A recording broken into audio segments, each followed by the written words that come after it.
Article 370 जब वापस लिया तो आपको इस बात की चिंता नहीं थी कि ये मिडिल ईस्ट के देश नाराज़ हो जाएंगे, कोई अरब कंट्रीज़ हमसे नाराज़ हो जाएंगे, हमारे 4 काम बंद कर देंगे?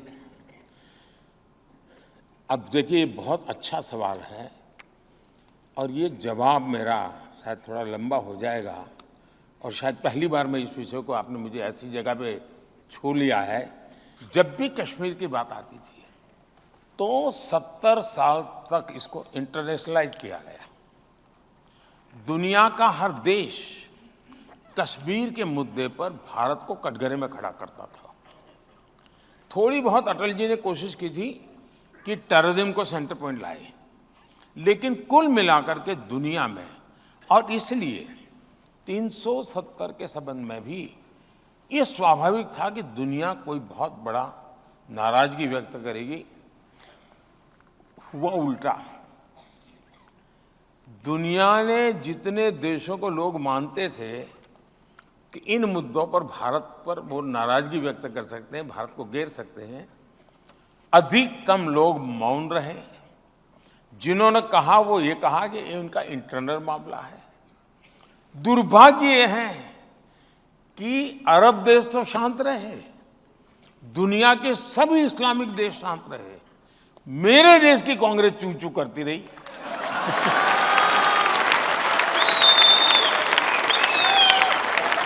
ये मेरे दिमाग में नहीं बैठ रहा है। ये इसका मतलब ये हुआ कि ये एक ऐसी मानसिक विकृतियों से भरी पड़ी हुई इनकी सोच है दुनिया ने। और अच्छा, 370 के बाद में दुनिया के कई इस्लामिक देशों में बहुत बड़ा सम्मान प्राप्त करके आया हूं। जब कतर में हमारे लोगों को फांसी की सज़ा हो गई, वो जेल में थे, ओवैसी ने कहा अरे मोदी जी तो कहते थे उनके बड़े संबंध हैं, क्या हुआ? अरे ये तो विश्वगुरु बनते थे, क्या हुआ? किसने कहा कि कतर, मोदी जी कहते थे इज माई सेकेंड होम, अब कुछ नहीं कर पा रहे? या तो उन्होंने मोदी का पूरा स्टडी नहीं किया है। 370 के बाद मेरे 8 लोगों को, मेरे देशवासियों को फांसी हुई थी। 370 के बाद की घटना है। उनको जिंदा वापस लेके आ गए। और मेरे कोई सीक्रेट कुछ नहीं है, ओपन है जी। कोई ढंग से स्टडी करे तो वो कह सकता है ये हुआ है ना, देखिए 3 दिन के बाद मोदी ये कदम उठाएगा, 5 दिन के बाद ये उठाएगा, 7, आप तय कर सकते हैं। लेकिन आपको तैयारी नहीं, क्योंकि आपने एक बनी बनाई परसेप्शन में जीना चाहते हो, उसी को फैलाओ और उसके अनुकूल कुछ एनेक्डोट मिल जाए तो ढूंढते रहते हो। इसके कारण सारे के सारे लोग फेल हो जाते हैं। अब एक नई सलाह आपको दी गई है कि भाई पाकिस्तान से जरा डर के रहो, उसके पास न्यूक्लियर बम है।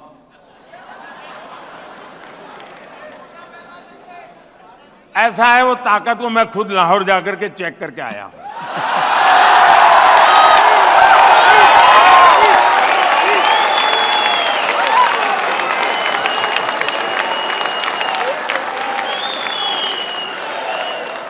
और बिना कोई सिक्योरिटी चेक में सीधा चला गया था।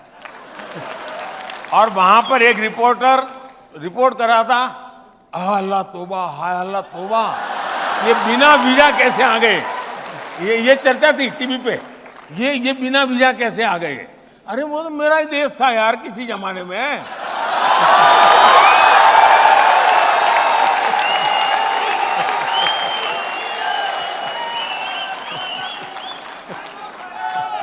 पहले मोदी जी, हम लोग परेशान रहते थे पाकिस्तान से, यहाँ आए मार के चले गए, यहाँ आए मार के चले गए, फिर सर्जिकल स्ट्राइक हुआ, एयर स्ट्राइक हुआ। पाकिस्तान के लोग बड़ी लंबी लिस्ट दे रहे हैं, अननोन आदमी आके मार जाता है। मुद्दा वो नहीं है। पाकिस्तान के लोग परेशान हैं, मैं जानता हूँ। उनकी परेशानी का कारण भी मैं हूँ, ये भी मैं जानता हूँ। लेकिन दुख इस बात का है, जब मेरे देश का ही एक व्यक्ति, जिम्मेवार व्यक्ति, जिम्मेवार पार्टी का व्यक्ति ये कहे कि कसाब को, यानी कसाब ने हमारे देशवासियों को नहीं मारा था, हमारे देशवासियों ने ही हमारे देशवासियों को मारा था। पाकिस्तान की फेवर में, कसाब की फेवर में मेरे देश के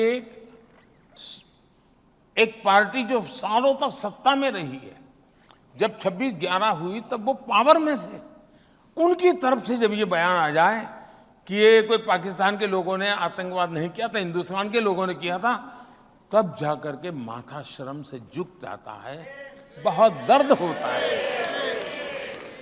मुझे मेरी वहां से खबर आए कि भाई हमारा ये मारा, हमारा वो मारा, हमारा ठिकाना मारा।